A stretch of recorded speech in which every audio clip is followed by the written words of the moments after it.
ആശാവർക്കർമാർക്ക് ധനസഹായം പ്രഖ്യാപിച്ച പാലക്കാട് നഗരസഭ പ്രതിവർഷം 12,000 രൂപ നൽകുമെന്ന് നഗരസഭ ബജറ്റിൽ പ്രഖ്യാപിക്കുന്നു. വിവരങ്ങളുമായി അരുൺ ആലത്തൂർ ചേരുന്നു. അരുൺ, ആശാവർക്കർമാർ നമുക്കറിയാം ഇവിടെ നിരാഹാര സമരമടക്കമുള്ള സമരത്തിലാണ് സെക്രട്ടേറിയറ്റ് നടയിൽ.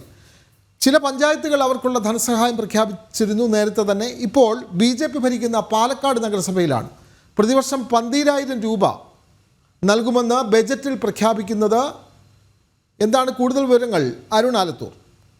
വിനോദ്, ഈ ആശാവർക്കർമാരുടെ സമരം വലിയ രീതിയിൽ മുന്നോട്ട് പോയിക്കൊണ്ടിരിക്കുകയാണ്. നമുക്കറിയാം, നിരാഹാര സമരം സെക്രട്ടേറിയറ്റ് മുന്നിൽ നടക്കുന്നു. അവിടെ ആശമാർ ആരോഗ്യം പോലും അവർക്ക് നഷ്ടപ്പെടുന്ന സാഹചര്യം ഉണ്ടായിരുന്നു. ഡോക്ടർമാർ പോലും കൃത്യമായിട്ട് സർക്കാർ നൽകുന്നില്ല. അങ്ങനെ ഒരു ഭാഗത്ത് ഈ ആശമാർക്ക് ദ്രോഹകരമായ അല്ലെങ്കിൽ അവരെ കണ്ടില്ലെന്ന് നടിച്ചവരുടെ സമരം കണ്ടില്ലെന്ന് നടിക്കുന്ന നിലപാടുമായി സംസ്ഥാന സർക്കാർ മുന്നോട്ട് പോകുമ്പോൾ BJP ഭരിക്കുന്ന പാലക്കാട് നഗരസഭ ആശമാർക്ക് ധനസഹായം പ്രഖ്യാപിച്ചിരിക്കുകയാണ്.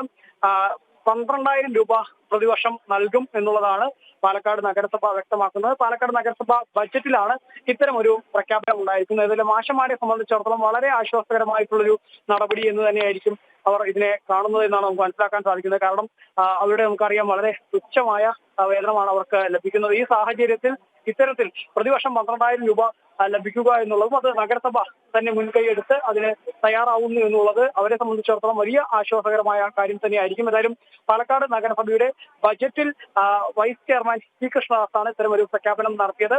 പ്രതിവർഷം 12,000 രൂപയാണ് ഈ ആശമാർക്ക് പാലക്കാട് നഗരസഭ നൽകും എന്ന് അറിയിച്ചിരിക്കുന്നത്.